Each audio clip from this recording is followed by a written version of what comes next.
Hola amigos y enemigos, los saludo en Jueves Santo, jueves 2 de abril de 2026, Jueves Santo, para los católicos, etc.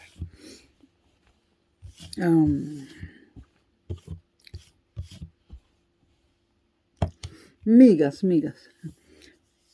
Bueno,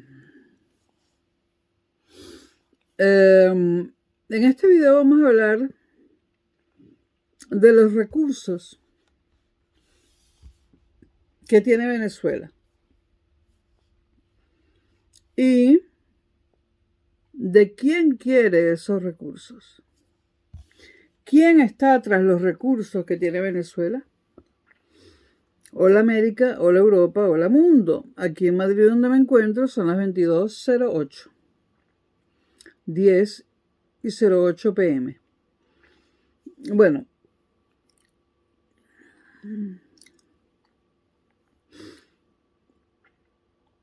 Venezuela es un núcleo geopolítico y muchos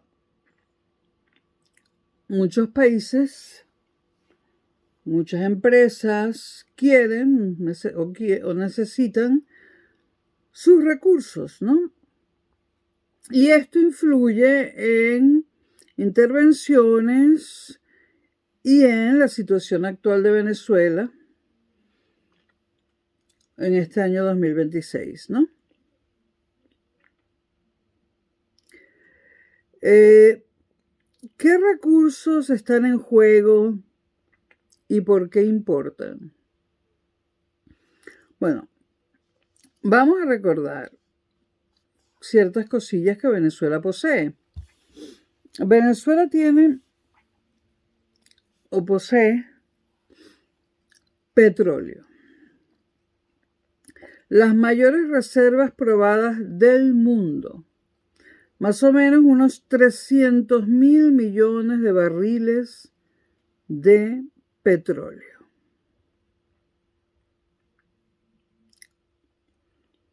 ¿Qué anoté yo aquí? ¿Ok? Petróleo. En segundo lugar, Venezuela posee gas natural. Grandes reservas offshore de gas natural. Las reservas Mariscal Sucre, Dragón, Lorán y otras. Venezuela posee en su arco minero del Orinoco, en el arco minero del Orinoco, oro y otros minerales. Venezuela posee aluminio, bauxita. Venezuela posee coltán, indispensable para hacer los teléfonos celulares, y potencial uranio.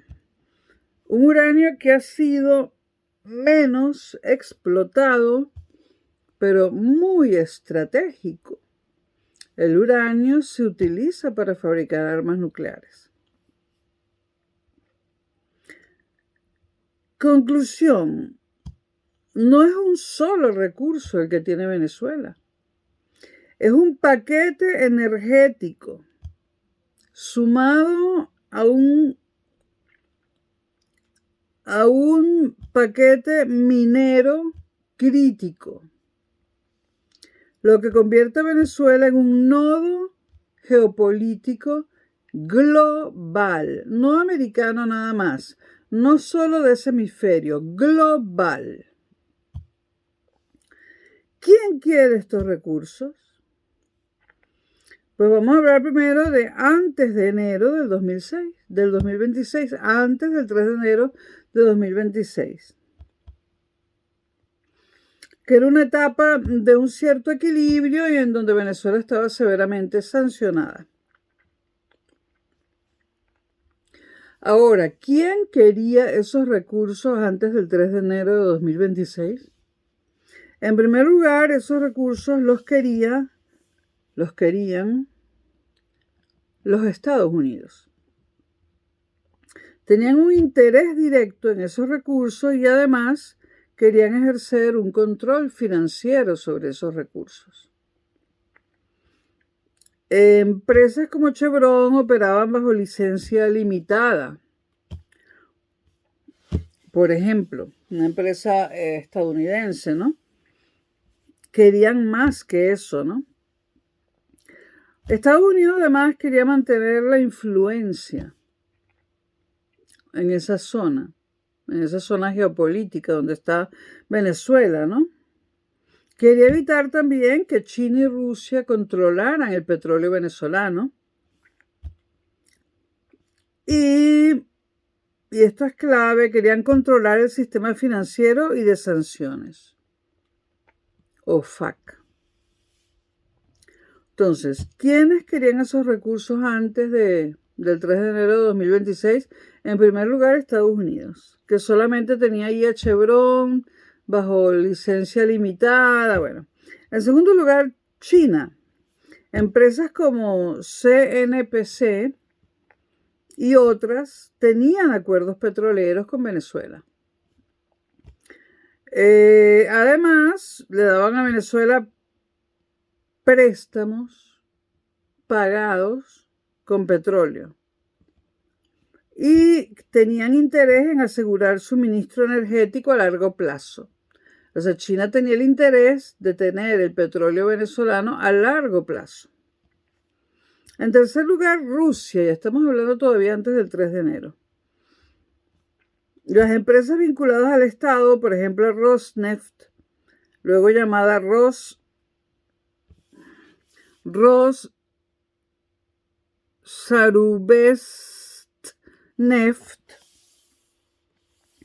eran empresas vinculadas al Estado que tenían intereses en los recursos, al Estado ruso, que tenían intereses en los recursos de Venezuela, ¿no?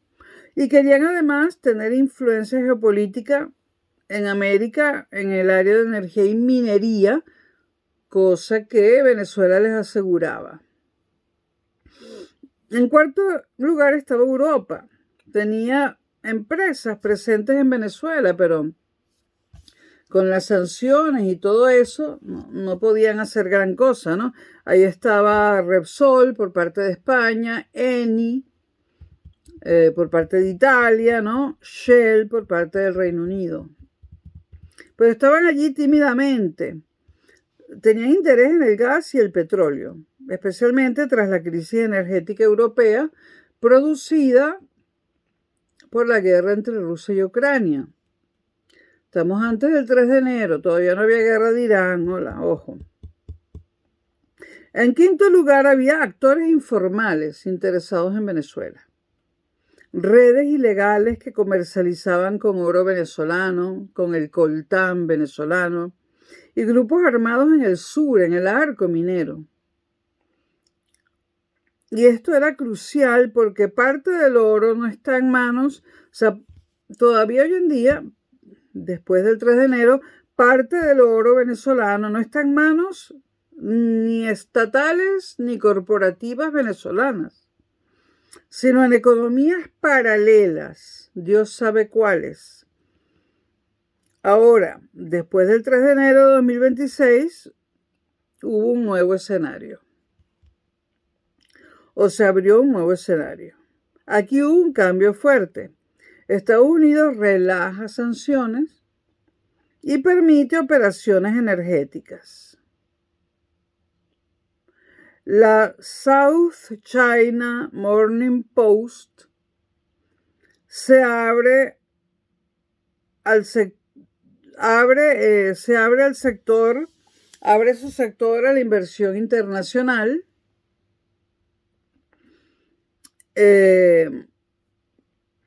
a pesar de ser China, cosa que no podía hacer antes por las sanciones, y se abre todo el sector, tanto del oro como del coltán, como del petróleo y del gas, a inversión internacional, de lo cual China con el 3 de enero de 2026, por una parte, o sea, pierde más de lo que gana, pero por una parte gana, pero pierde más de lo que gana en Venezuela.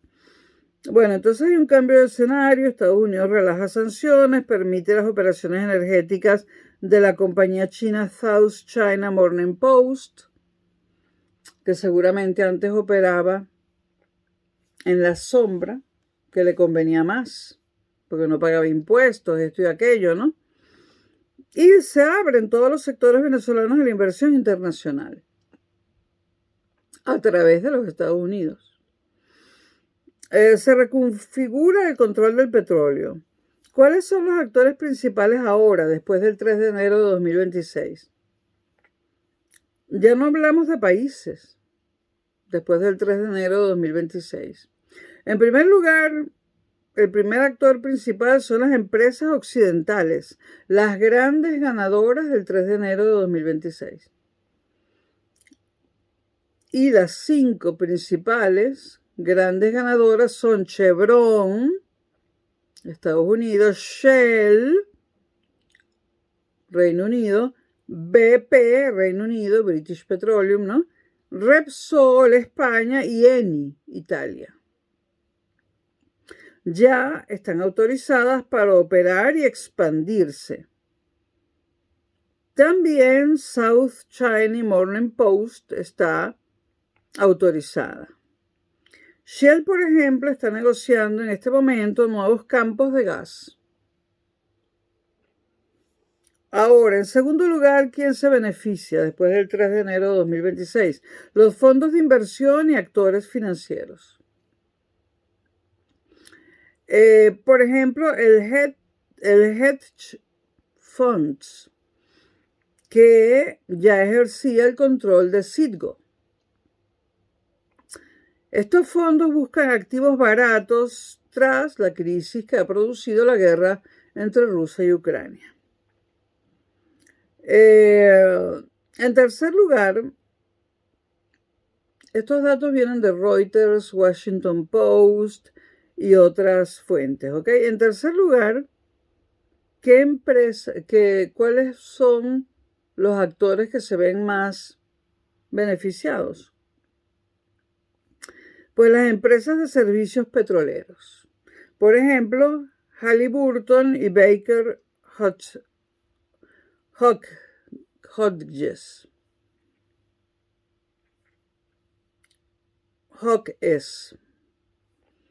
Y la empresa de servicios petroleros SLB. Estas empresas no producen petróleo directamente, pero ganan reconstruyendo infraestructura. En cuarto lugar, China y Rusia pierden terreno relativo, ¿no? Relativo. Están beneficiadas también, pero en cuarto lugar. Antes estaban mejor posicionadas. Pierden terreno relativo. Y además están limitadas por sanciones y restricciones. Y algunas han tenido que salir o reducir las operaciones. Pero siguen allí pendientes, ¿eh? Están pendientes. Ahora, la pregunta, ¿fueron los recursos naturales de Venezuela, ¿no?, los que provocaron la intervención de Estados Unidos el 3 de enero de 2026? La respuesta corta es sí, pero no de forma única ni directa. Hubo factores combinados. En primer lugar, la energía. Fue el factor clave para esa intervención internacional. Los románticos no están incluidos en este video. Los que creen que no, que hubo alguien o algo que quiso llevar la libertad a Venezuela. Cero romanticismo. El factor más importante para la intervención del 3 de enero fue la energía. Porque Venezuela es la reserva estratégica global de crudo pesado y es útil para refinerías precisamente de Estados Unidos. En segundo lugar,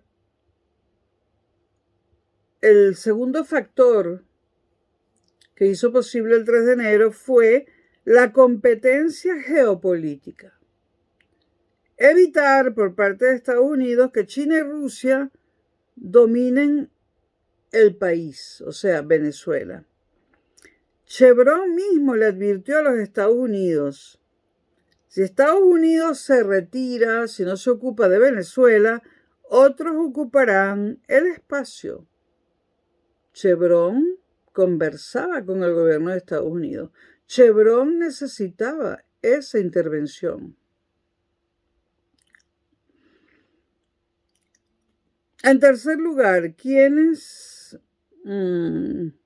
otro factor produjo esa intervención? En primer lugar, ya dijimos la energía, en segundo lugar, la competencia geopolítica y en tercer lugar, la política interna venezolana. Había crisis institucional, Venezuela estaba en una crisis institucional, había una migración masiva y un conflicto interno entre el poder del régimen de Maduro y, por ejemplo, las huestes de María Corina Machado.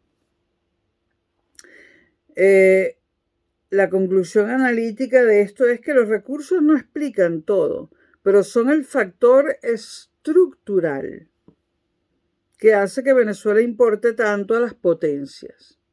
Ya dijo, aquí no hay cabida para el romanticismo, viva la libertad, nada de eso. ¿Dónde está China? Sí, muy pegajosa, pero no hay romanticismo aquí. Bueno. En cuarto lugar, el cuarto factor que hizo posible el 3 de enero fue la situación actual de los recursos energéticos en el 3 de enero de 2026 y antes. Había una crisis de suministro de petróleo, nuevamente por la guerra Ucrania-Rusia. Además, Venezuela no podía suplir ese déficit de petróleo porque tenía una producción muy baja, de unos 800,000 barriles por día.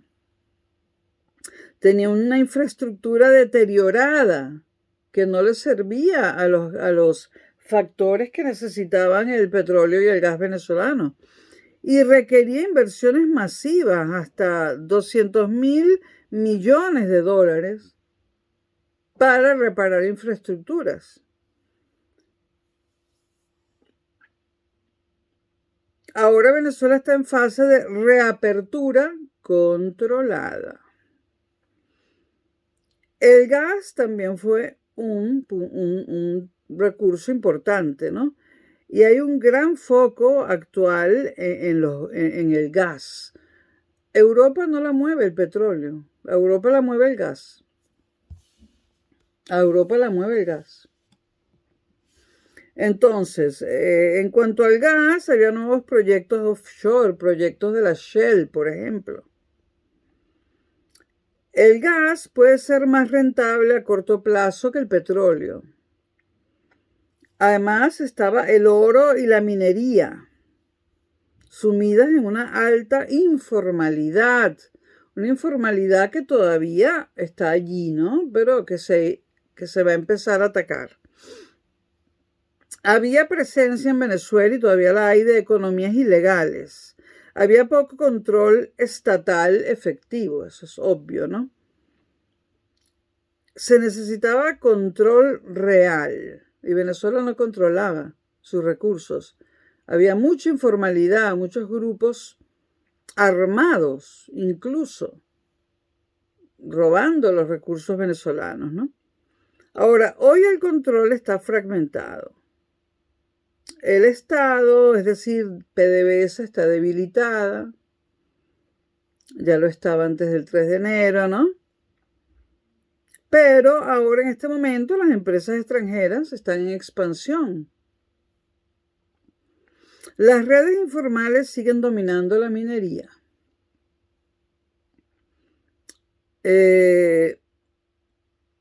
Ahora, ¿quién va a por los recursos ahora mismo?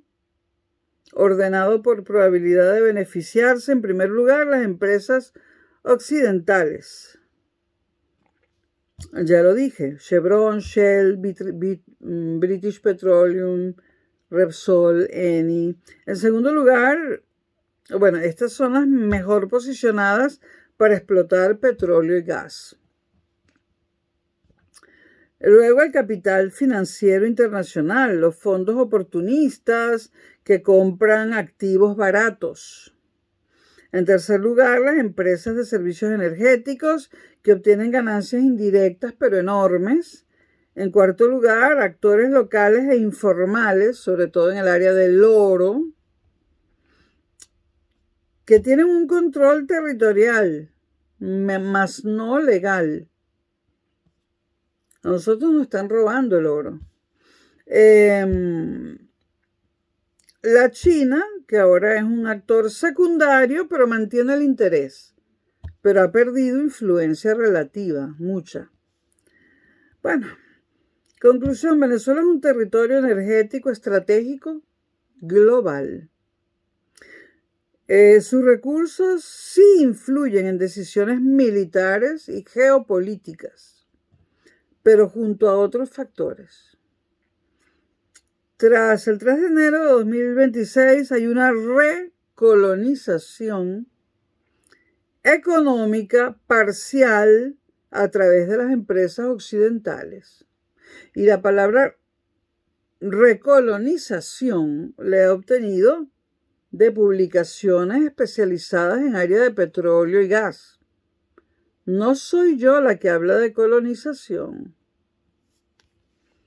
Repito, hay una recolonización económica parcial vía empresas occidentales. El país está pasando del aislamiento a la reintegración, poco a poco.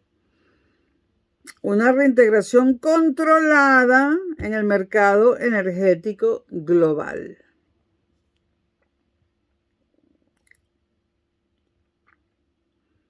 Bueno, vamos a ver quién controla qué dentro de Venezuela. Energía y minería en 2026. Porque esto es clave para entender quién realmente manda sobre los recursos. En primer lugar, la faja petrolífera del Orinoco, que es el corazón del petróleo, se encuentra en la región sur y este, en los estados Anzoátegui, Monagas y Guárico. ¿Qué hay allí? La mayor reserva de crudo pesado del mundo. ¿Quién la controla? El Estado venezolano a través de PDVSA. Supuestamente tiene el control formal, legal, ¿no? Pero debilitado técnica y financieramente, totalmente debilitado. En segundo lugar, las empresas extranjeras que tienen un control operativo real compartido en 2026. El actor clave, Chevron, seguido de Repsol y Eni. Estas empresas aportan tecnología, financiación, capacidad de producción. Conclusión, el petróleo ya no es 100% soberano. No lo digo yo, lo dicen artículos de empresas, de revistas especializadas. Son ellas las que hablan de soberanía, no yo. El petróleo ya no es 100% soberano. Es un sistema mixto con dependencia externa. Y creo que eso está a la vista, todos lo sabemos, ¿no? En segundo lugar, sectores clave, ¿no? El gas offshore, que es el nuevo foco estratégico.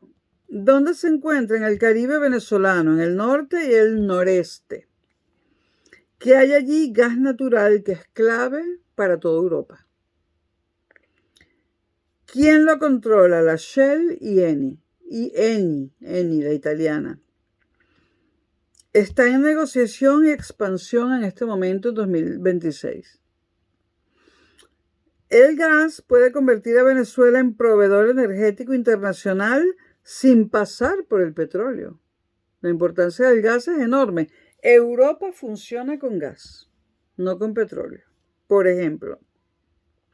En tercer lugar, el Zulia, es decir, lo que le interesa al mundo. El Zulia, ¿qué significa? Petróleo tradicional, petróleo ligero, que hemos vendido casi todo y lo hemos tirado. Está en la región occidente, en el lago de Maracaibo. ¿Qué hay allí? Petróleo más fácil de extraer, menos pesado. El control lo tiene PDVSA formalmente, ¿no? Pero formalmente nada más.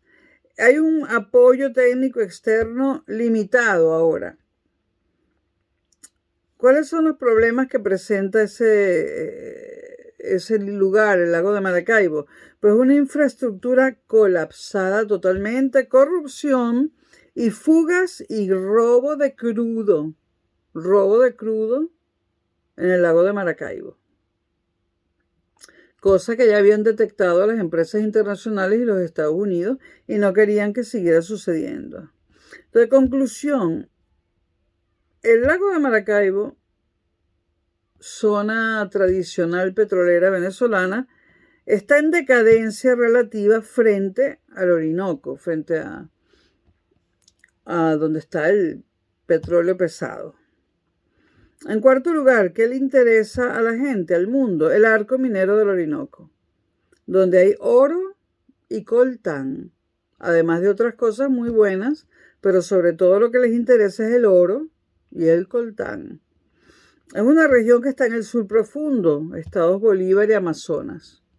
¿Qué hay allí? Oro, principalmente, coltán, minerales estratégicos, como el uranio. ¿Quién controla realmente eso? Bueno, el Estado tiene el control nominal, pero no nos interesa el control nominal, sino el real, ¿no? Y el gobierno supuestamente autoriza concesiones, pero hay actores armados que tienen el control territorial real. Grupos irregulares, redes criminales, guerrilla, el ELN y las disidencias de las FARC se llevan todo el oro de allí. Y también el coltán, pero sobre todo el oro. Y redes internacionales de compra y salida de oro. Intermediarios que hacen llegar el oro a Turquía, a los Emiratos Árabes Unidos y al Asia. Y cuando ese oro llega allí, no se sabe de dónde viene. No saben que es oro venezolano. Nos están robando el oro y el oro llega principalmente a Turquía, Emiratos Árabes Unidos y Asia. Conclusión clara, el oro venezolano está mucho menos controlado que el petróleo y funciona en una economía paralela global, ilegal. En quinto lugar, ¿qué le interesa al mundo? La infraestructura energética. Para los que ganan dinero sin extraer. Aquí entran Halliburton, Baker Hughes, SLB, que ya dije que no poseen petróleo, pero reparan los pozos petroleros, mantienen la producción y cobran miles de millones por su trabajo.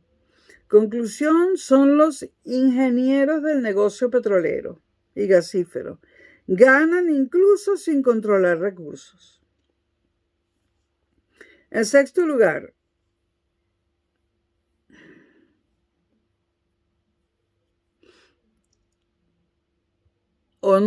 ¿qué tenemos? Tenemos recursos, hay un control formal, hay un control real, hay petróleo en el Orinoco, está PDVSA, debilitadísima, hay empresas extranjeras más Estado manejando las cosas, hay empresas europeas, está el petróleo del Zulia, está PDVSA, tenemos un Estado venezolano debilitado, tenemos oro y tenemos grupos armados y redes ilegales. Tenemos todo eso. Ahora, lectura geopolítica final de este tramo del video. Estados Unidos ha recuperado la influencia vía empresas occidentales. China ha perdido peso relativo. Rusia queda con una presencia reducida. Entra la Unión Europea a los negocios en Venezuela, ¿no? y gana protagonismo el gas. Conclusión estratégica. Venezuela en 2026 es un país donde los recursos no están plenamente controlados por un solo actor, sino repartidos entre un Estado debilitado, corporaciones extranjeras, actores ilegales y donde el movimiento clave es la reentrada de capital occidental para capturar energía barata.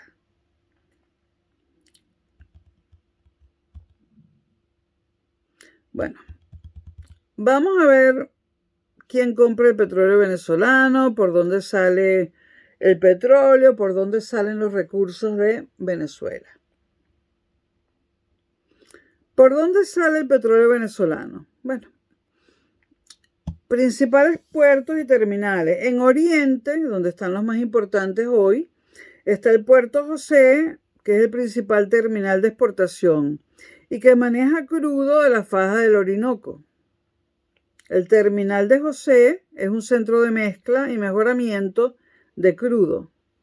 En Occidente, y está en declive, está el puerto de Maracaibo, históricamente clave y hoy limitado por deterioro e infraestructura que está destrozada. En el Caribe, por el Caribe se va el gas. Hay proyectos offshore que todavía están en expansión, no están en funcionamiento, pero se prevé una exportación futura vía Trinidad y Tobago y por parte de GNL la licuefacción del gas. ¿Quién está comprando el petróleo venezolano? En primer lugar, Estados Unidos, que ha sido un regreso clave al país. Compradores de refinerías del Golfo de México. El canal principal de compra es Chevron y el destino el Golfo de México. Porque el crudo venezolano pesado es ideal para esas refinerías que están en el Golfo de México. ¿Cuál es la tendencia en 2026? En que Estados Unidos vuelva a ser uno de los principales destinos del petróleo venezolano. China, aunque menos visible, seguirá presente y hará también compras indirectas a través de intermediarios. Y a veces reetiquetado el crudo como crudo de otros países y no venezolano. O sea, el crudo llega a China reetiquetado para que no se sepa que es crudo venezolano. Entonces, el petróleo va al Golfo de México para ser refinado, va a Estados Unidos. También hay flotas opacas llamadas shadow fleet. Textualmente, shadow es opacas, flotas opacas, ¿no? Que transportan petróleo, digamos, de cuasi contrabando, ¿no? Con descuentos muy altos en el precio del petróleo. El Estado venezolano, bueno, sigue comprando, pero con menos control político que antes. Perdón, el Estado norteamericano. Y es que a Norteamérica, Estados Unidos, también llega petróleo de las flotas opacas. India es el gran refinador de crudo pesado. También se beneficia con esto. Y además practica la compra oportunista cuando hay descuentos.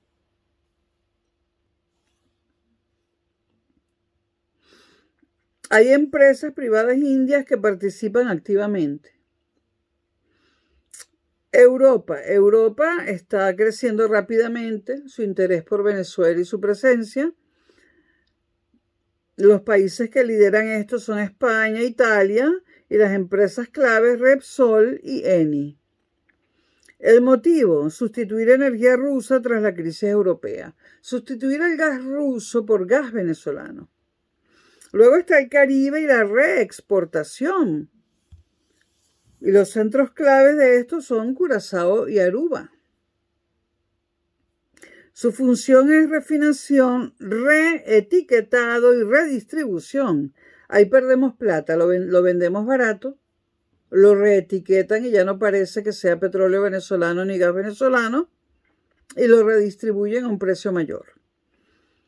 El oro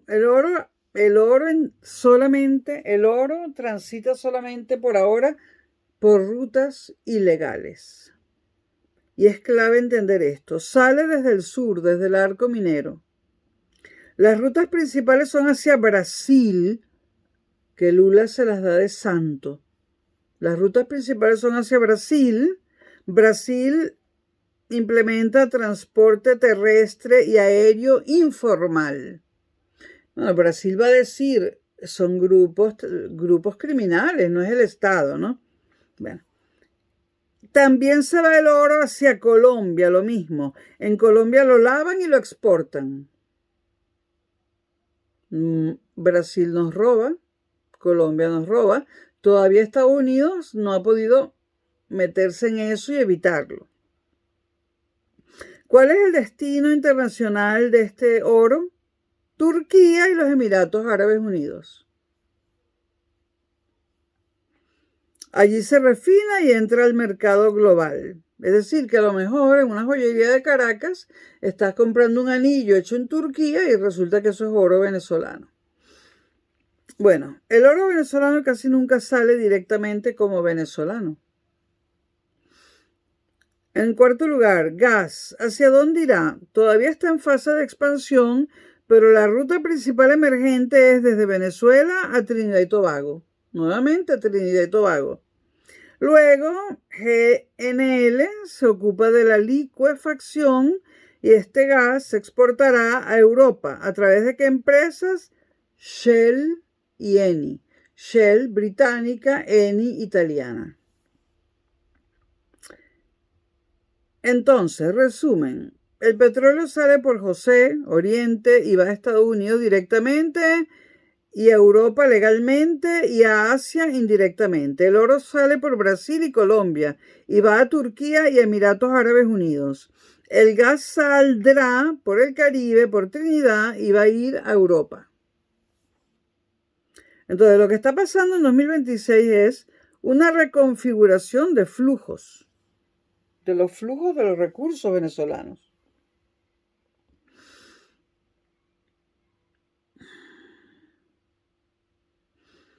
Antes había sanciones y esto promovía rutas opacas. Ahora hay una mezcla de rutas legales proporcionadas por Occidente, pero sigue habiendo rutas ilegales para el oro, casi todas. Hay una competencia silenciosa ahora entre Estados Unidos, que vuelve fuerte, y China, que resiste, y la Unión Europea, que entra a por el gas. Venezuela como nodo no es solo un productor, es un punto de disputa energética global. Global, María Corina, global. Bueno, hay refinerías específicas en Estados Unidos, India y Europa que procesan crudo venezolano y negocian nuevos contratos actualmente.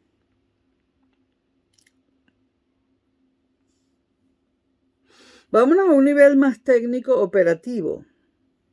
¿Qué refinerías concretas están procesando crudo venezolano y qué empresas están cerrando contratos en 2026? Así se podrá ver con claridad quién convierte estos recursos en dinero real. Ya vengo que voy a tomar algo. Bueno, seguimos.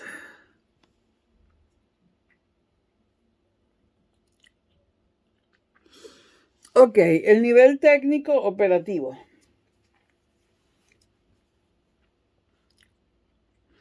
En primer lugar, las refinerías de Estados Unidos, que son las más importantes.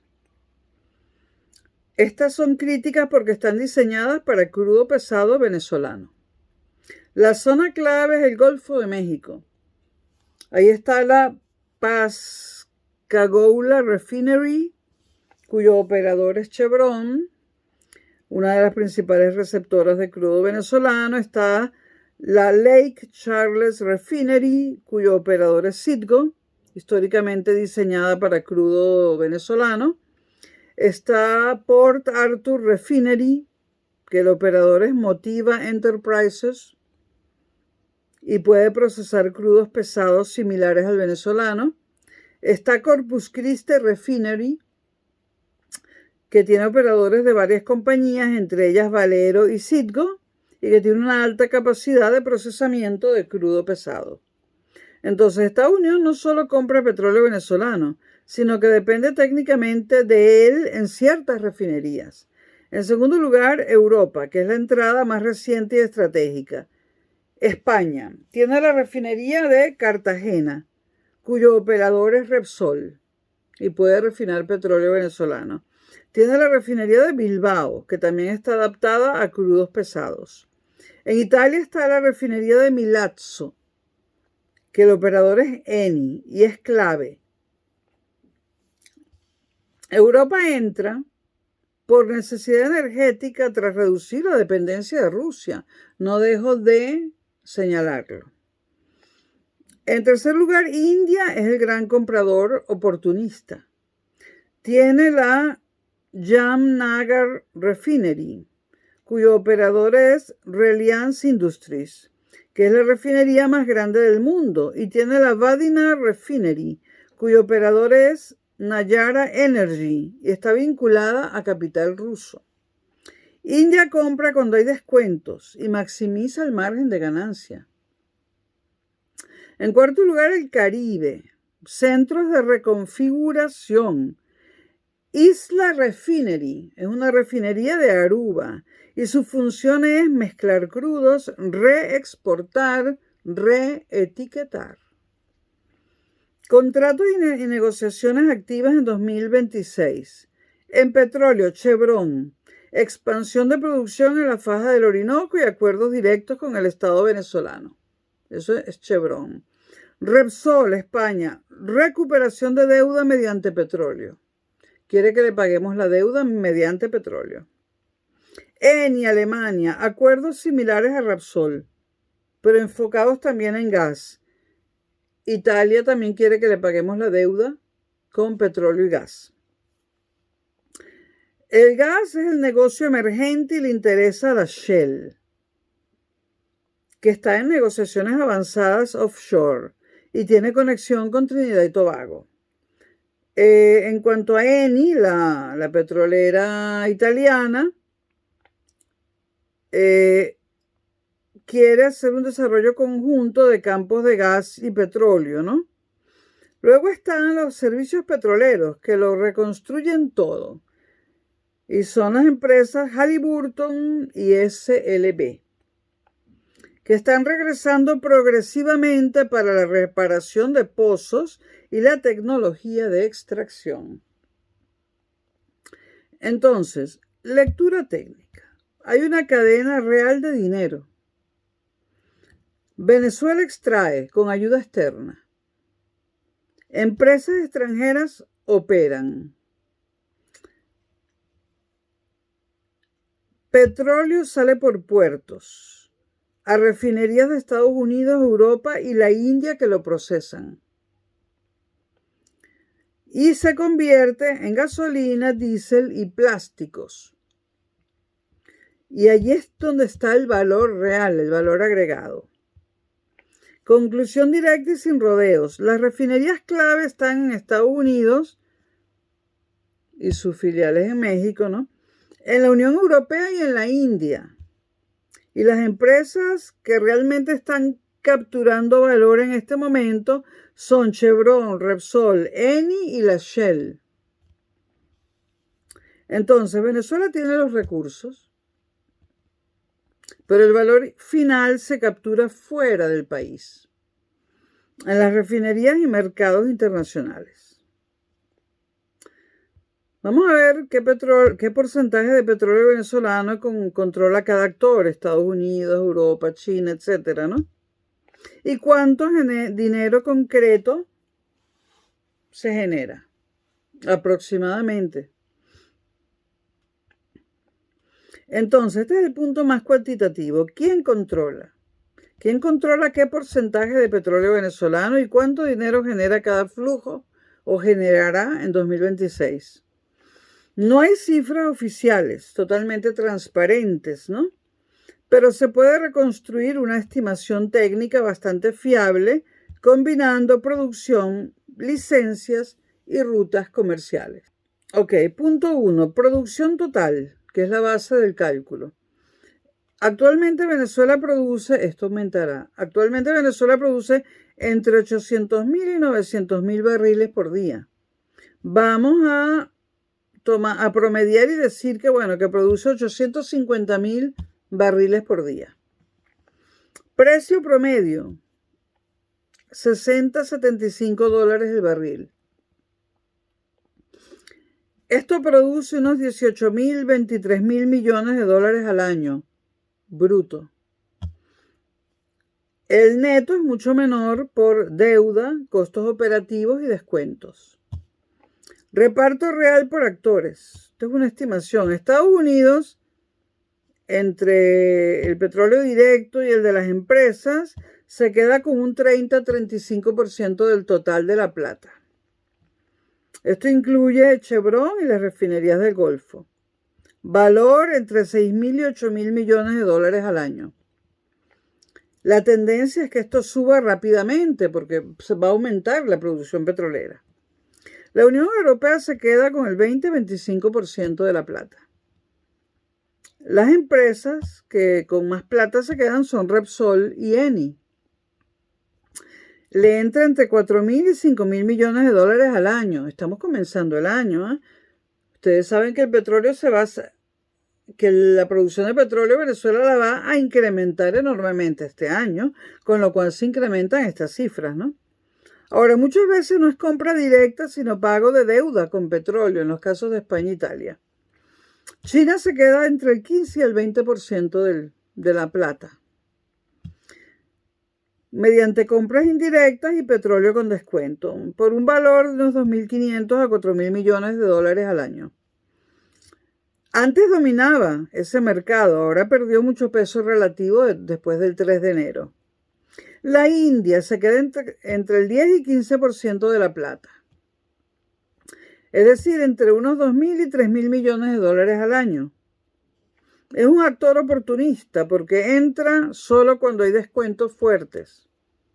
Y otros, un mercado gris que no podemos precisar, se quedan con entre el 10 y el 15%. Eso incluye intermediarios, traders y reexportación. Vamos con el oro. El oro es lo más opaco, pero clave. La producción estimada es entre 80 y 120 toneladas al año, gran parte totalmente ilegal. El valor está entre unos 4.000 y 7.000 millones de dólares al año. ¿Quién controla ese dinero? Gran parte las redes informales. El Estado solo una pequeña fracción. Los destinos del oro, ya lo dije miles de veces, Emiratos Árabes Unidos y Turquía. El oro genera menos volumen que el petróleo, pero más dinero libre, sin sanciones. En cuanto al gas, proyecciones porque todavía no está consolidada esa producción. Actualmente la producción es pequeña, pero potencialmente es enorme. Los actores claves van a ser la Shell por el Reino Unido y Eni por Italia. La proyección es ganar entre 5.000 y 10.000 millones de dólares al año, a mediano plazo. Ahora, ¿quién captura el valor real? Esto es lo más importante y menos evidente. Dentro de Venezuela, el Estado a través de PDVSA, una captura muy limitada. Y la economía interna sufre un impacto muy poco y muy relativo con esta explotación de petróleo y otras cosas, ¿no? Es decir, que dentro de Venezuela y para el Estado venezolano queda poquito. Fuera de Venezuela, en primer lugar, se lo quedan las refinerías de Estados Unidos, Europa e India, que transforman el crudo en productos de alto valor. Las empresas energéticas que se quedan con márgenes y control operativo, el sistema financiero internacional que controla los pagos, la deuda y el acceso a los mercados. Lectura estratégica final. Antes del 3 de enero de 2026, China más un mercado gris dominaban toda esta área. Ahora, después del 3 de enero, Estados Unidos vuelve al centro, la Unión Europea crece, China retrocede y el oro sigue fuera del sistema formal. El oro se lo siguen robando, nadie sabe quién, nadie sabe exactamente cómo. No es Estados Unidos, no es Europa, no es la India, no es Venezuela, pero el oro se nos va. Venezuela produce riqueza, pero no controla la cadena de valor. Y es que estos son errores desde 1958. Y más directo aún, el país tiene los recursos, pero los principales beneficios económicos se capturan fuera, en la refinación, en el comercio y en las finanzas.